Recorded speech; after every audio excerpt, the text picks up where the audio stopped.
What's up, guys? Welcome to the end game, as you should call it. Because if this deck does well, this may be our last episode of RDA, of course.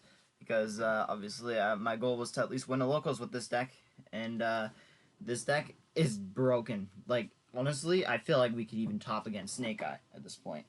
So let's get into it. Currently, 42 card main deck, of course. Finally got some huge pieces to the deck, but we'll talk about that. So for the Resonator starters, pretty much we have one Pot of Prosperity and two Resonator Call. Pretty much three Call. At this point, Pot just gets you to other things, and you can get rid of three easily. Two Stone Sweeper, two Crimson Gaia, and three Soul Resonator for our Soul Resonator starters, pretty much. You probably could be wondering, why don't we max out on Soul? Because seeing Soul is obviously one card combo, assuming it goes through. You don't want to brick on too many starters for this deck. I am playing a 42 card deck. I was playing a 40 card build, but recently I bumped it up to 42 and got a couple more cards. So for the other cards, of course, we have the 3 Bone Archfiend. Kind of hard to see with the glare. The 4th Bone Archfiend. And then, of course, 3 Void Apocalypse. You want access to Soul and UV Loop as many ways as possible. So the reason why we're on 7 ways to Bone Archfiend is because these 4 count as 5 copies of UV Loop. Or more if you wanted to play more than one UV Loop, but you feel like you only need 1 for this deck, so you don't want to brick on it.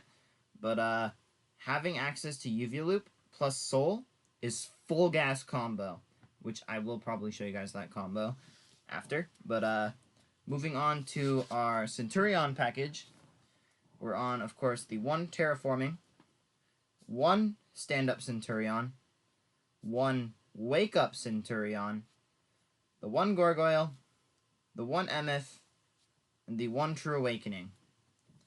The reason why we're back on these two is because we can set up a Omni Negate on top of the field spell, assuming we open Terraforming.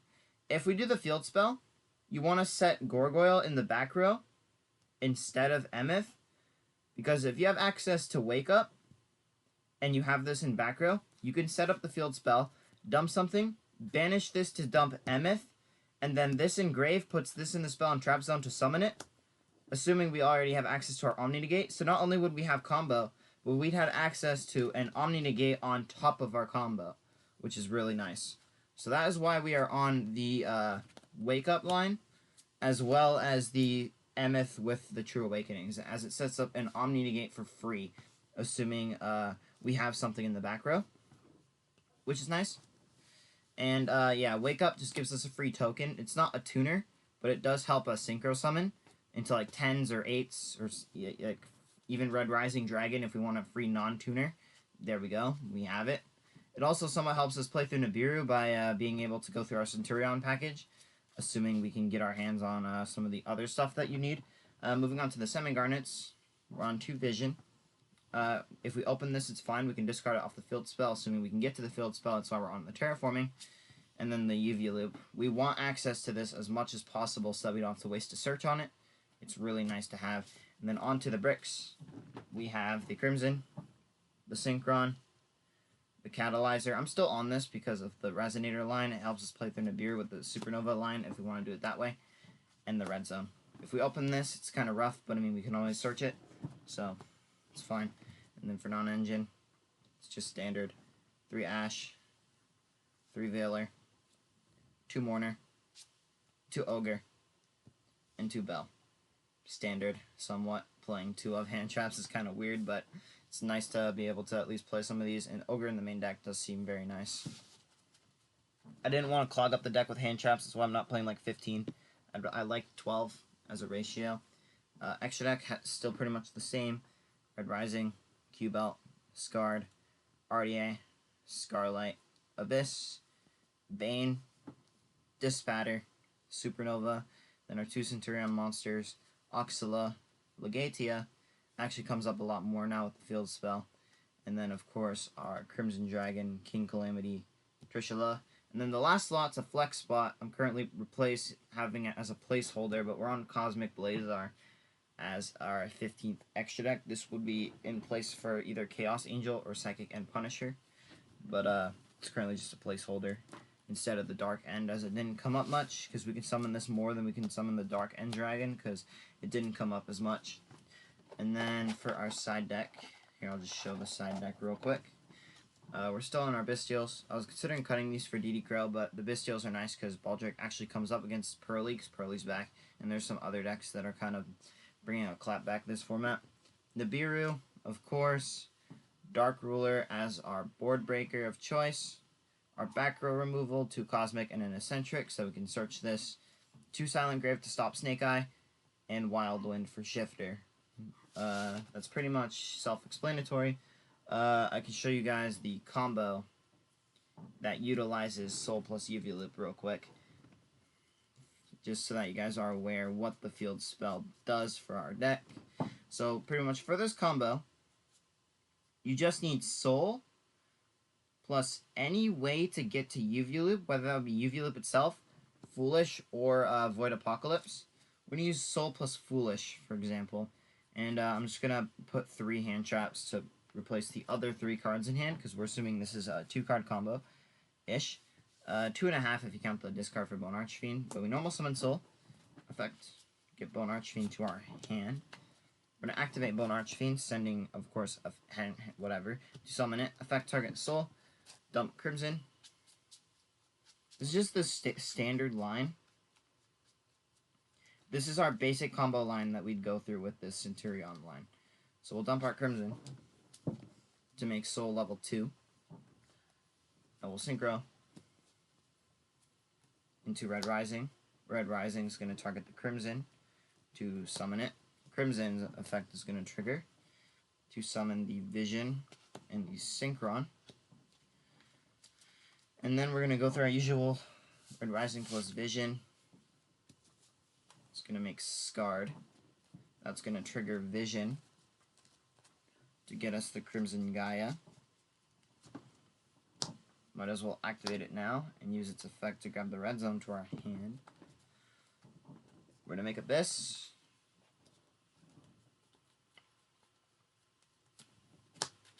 And of course, 1 Scarred, 2 Synchron, targeting Vision, of course. So we add back Vision, summon out Red Dragon Archfiend. You guys should know this standard line. And then we'll Synchro these 2 to make Bane. And then we can special summon the Vision and Synchro with the Bane into the Centurion Oxala. And I'm just going to put it over here so you guys can see it a little bit better. We summon Oxala, of course, and then Oxala on summon will grab us the field spell, which we can then activate the field spell. Activate its effect discarding a card, so we'll discard the Veiler. Sure, I'm just going to move our hand over here to place a Centurion monster. I'm going to place the Gargoyle, or you could place Emeth, doesn't really matter. I'd say if you have access to the trap, place Emeth instead, because then it can place itself back after you do the Calamity Lock. You can put this in the back row and special it, and then it would make the trap live, but we're just going to place the Gargoyle. And now we can activate Foolish Burial, dumping Obsessive UV Loop to the graveyard. And we're going to use UV Loop's effect in Grave, targeting Red Rising Dragon. So banish it to add itself to hand. And then its second effect, we're going to banish Red Dragon Archfiend when we summon it. Set 1. In pass, we have 1 other card in hand. We just had to get rid of 2 discards for the ultimate combo. So during our opponent's turn, we'll just assume they're on Snake Eye, so they'll go draw phase, wanted, whatever, in the main phase.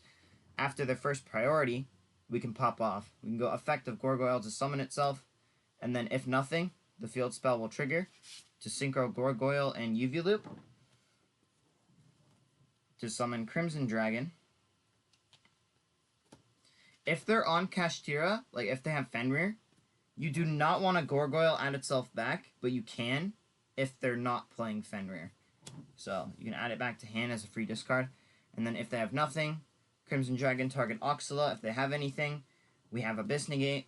If they have Droplet, assuming they don't send a trap card, we can go Chain Red Zone, Chain Abyss to negate Droplet. Or if they have Cosmic on the field spell or whatever, or like anything, like we can just protect it. This can't be destroyed. by the way, while we control a Centurion monster. But if they had Cosmic for the Gargoyle, we can negate that. If they could negate the Oxala's back row protection. But apart from that, we just have full combo. It's essentially Calamity Lock. Pretty much one card combo.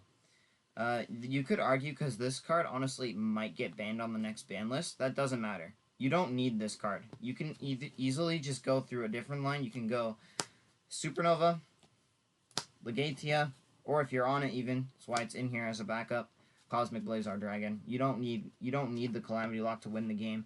It's just an option, as it is like one of the best ways to just pretty much just turn skip. Because assuming they have to pass turn, you draw a card for turn, red zone, bring back RDA. You'd attack Gaia, flip their field, assuming they have anything, and then it blows up. And this is lethal on board, assuming you gotta make sure you switch this too. But this is literally like 8-9k on board, OTK. So yeah, it's pretty much just GG. But that is the list I am playing right now. Yeah. As for tournament-wise, assuming we do win locals, I'll probably open the prize packs on like a separate video. We'll do like a final update. If I change the deck even as well, maybe we can do that. And yeah, I'm not done with this deck, obviously. I'm probably still going to be messing around with it, maybe try to complete the deck. But yeah, I've had a lot of fun with RDA, and yeah, can't wait to experiment with other decks eventually. But until then, I will see y'all next time. Peace out.